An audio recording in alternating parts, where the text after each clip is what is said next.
आतंकवादी बोलना, कौन हिसाब से उनको मंत्री बनाया गया है, कौन क्या एजुकेशन है उनका, उनसे तो कम हम पढ़ा लिखा है तो उनसे ज़्यादा अच्छा जानते हैं। आतंकवाद कौन हिसाब से बोले हैं मंत्री जी को? आतंकवाद तो खुद है। तो होगा प्लॉट पे आप दादागिरी करने चल जाइएगा, यही होता है अति प्रतिनिधि का काम। आप यहाँ पे विधायक बन गए, मंत्री बन गए तो लोग का जमीन दखल कीजिएगा। अगर आप शांति से नहीं जीने दीजिएगा, आपको पावर मिल गया तब सत्ता का दुरुपयोग करके हमको दबाने का काम कीजिएगा, तब तो हम भी किसी किसी तरीके से जाएंगे, कहीं भी जाएंगे। लड़ने का आदत हम लोग का परिवार का शुरू से है, कोनो चूड़ी पहन के बैठे हुए हैं करेगा। प्रशासन जब एक तरफा रवैया अपनाएगा तो हम लोग का चूड़ी पहन के बैठे हुए हैं। तो हम 24 घंटा कैंप करेंगे, वहाँ पे वहीं रहेंगे, कोई दिक्कत नहीं है, लेकिन नाजायज नहीं होने देंगे। आप या तो न्यायालय के फैसला का इंतजार कीजिए या फिर आप सामाजिक तौर पे बैठक कीजिए, सामाजिक तौर पे बैठ के इस मामला को सुलझाइए। शुक्ला जी जिनका 10 साल पहले बरी कर दिया गया था हाई कोर्ट से, जानबूझ के भाजपा फंसा के जेल में डालने का काम किया और आवाज़ दबाने का काम किया।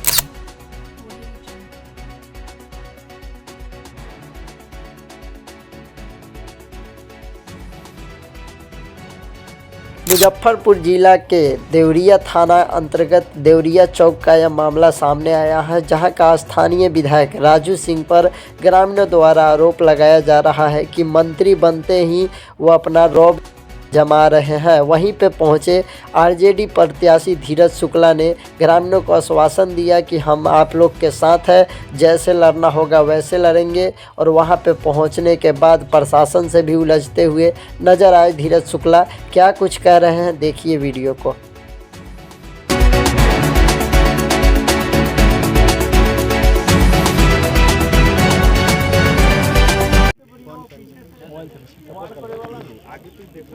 जी, कल भी आप देवरिया में पहुंचे थे, जो घटना हुई थी, आज भी आप बिशनपुर सरिया पंचायत में पहुंचे थे, क्या मामला है? देखिए, मामला ये है कि लगभग 2-2.5 महीना पहले हमको इस मामले की जानकारी हुई कि यहाँ पे वो जो प्लॉट जो कल अतिक्रमण कराया गया, उसमें पीछे से राजू सिंह या उस प्लॉट से राजू सिंह भी ज़मीन लिखा है किसी पटीदार से इनके। तो ये पटीदारी का आपस का मामला है। वहाँ कितना ज़मीन है, कितना वो लिखा है, ये मामला न्यायालय में चल रहा है और न्यायालय का फैसला अभी तक फाइनल आया नहीं है कि क्या है। सामाजिक तौर पे भी इसका कोई बैठक नहीं किया गया है। तो हम इस मामले पे 2-3 महीना से यहाँ आ रहे हैं, 4-5 बार हम यहाँ आए हैं। तो हम सब कोई का कहना था कि भाई हमको मदद चाहिए, तो हम आश्वासन दिए थे कि भाई जहाँ भी जो मदद करने का ज़रूरत होगा सब होगा। शुभनारायण भाई भी हैं हमारे यहाँ पे, शुभनारायण सहनी जी, और भी सभी बनिया वर्ग के लोग भी जो वहाँ हैं, सब कोई संपर्क में थे और सब कोई का कहना था कि भाई हम लोग के साथ अन्याय हो रहा है। तो हम बोले थे कि जहाँ आप खोजिएगा वहाँ हम हाजिर रहने का काम करेंगे। तो इसी बीच में क्या हुआ कि राजू सिंह जी को पर्यटन मंत्री बनाया गया। मंत्री बनते हुए अपना धाक जमाने के लिए क्या हुआ कि उसी दिन अतिक्रमण का देवरिया चौक पे नोटिस जारी करवा के अतिक्रमण शुरू करवा दिए। अतिक्रमण शुरू हुआ तो इनके तरफ से कॉल आया, हमको कॉल आया। उसके बाद में कम्युनिकेशन हो ही रहा था। इस बीच में हमारा भी साहेबगंज में प्रोग्राम था, हम भी साहेबगंज की तरफ जा रहे थे, वहाँ जाम लगा हुआ था। तो इसी में इनके भाई साहब, क्या नाम है, क्या लगता है, सोनू बाबू, सोनू भाई आए और हमको पकड़ के रोने लगे। बोले कि देखिए हम लोगों के साथ कितना अन्याय हो रहा है। हम भी देखे कि भाई अगर अतिक्रमण किसी बाज़ार का होगा तो पूरा अतिक्रमण होगा सारा बाज़ार का कि एक प्लॉट का होगा। तो ये दखल करने के नियत से जानबूझ के उसको साफ़ कराए कि भाई अतिक्रमण करा के साफ़ करा देते हैं तो हमको दखल करने में आसानी होगा। इसी के लिए सिर्फ एक प्लॉट का वहाँ पे अतिक्रमण हो गया, मैंने कराया जा रहा था। तो उसको हम लोग रोकने का काम किए कि भाई सीओ साहब आपको अतिक्रमण रोकना होगा, नहीं तो अंजाम बुरा होगा यहाँ पे। और आपको अतिक्रमण करना है ज़रूर करिए, लेकिन पूरे बाज़ार का आपको करना होगा, एक प्लॉट का नहीं करने देंगे, ये नहीं होगा। आपने एक बड़ा सवाल कहा कि मंत्री बनने के बाद प्रशासन पे दबाव बना कर 100% ये मंत्री इनका काम रहा है, इस शुरू से यही करिए रहे हैं, दबाने का काम।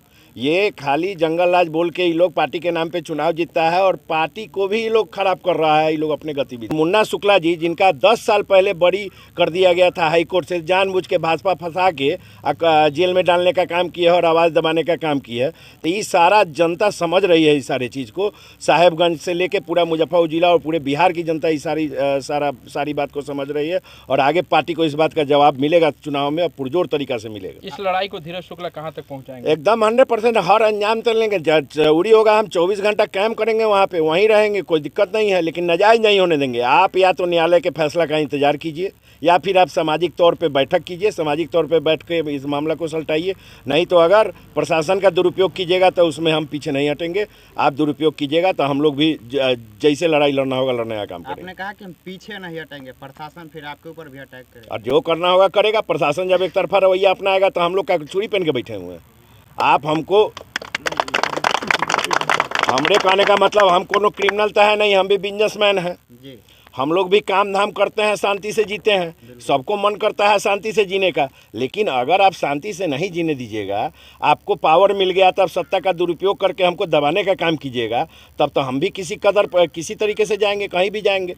लड़ने का आदत हम लोग का परिवार का शुरू से है। कोनो चूड़ी पहन के बैठे हुए हैं? लड़िएगा तो लड़ेंगे, साफ तौर पे जो होगा देखेंगे। एकदम देखेंगे, बिल्कुल देखेंगे। ये नहीं होने वाला है। क्या लग रहा है कि इसमें इस लड़ाई में भूमिहार समाज एकदम मजबूती से लड़ाई आप देखिए, भूमिहार समाज का सारे लोग हैं यहाँ पे, सारे समाज के ही लोग हैं। और बहुत जल्दी 2-3 दिन के अंदर, क्या अभिषेक जी, 2-3 दिन के अंदर समाज का एक बड़ा बैठक भी होगा, जिसमें ये मामला उठाया जाएगा कि भाई जो मामला किसी आप पट्टेदार से ज़मीन लिखा है तो ये मामला या तो न्यायालय में देखेगा या फिर सामाजिक तौर पे होगा। प्लॉट पे आप दादागिरी करने चल जाइएगा, यही होता है अति प्रतिनिधि का काम। आप यहाँ पे विधायक बन गए, मंत्री बन गए तो लोग का ज़मीन दखल कीजिएगा। एक चीज और एक सवाल और उठता है कि मंत्री जी स्वर्गवास हो गए, लेकिन उनको भी आतंकवाद बताया गया। मंत्री ये भी हम बोलना चाहते थे आपको। हम जब से इस क्षेत्र में आए हैं, मंत्री जी के बारे में, मंत्री जी को पिछला बार भूमिहार लोग भी कुछ वोट देने का काम किया था जब वो जीते थे, और सभी समाज का उनको समर्थन था, पिछड़ा वर्ग से लेकर सभी समाज का समर्थन था, तभी वो इतना बार चुनाव जीते और मंत्री रहे, एक बार।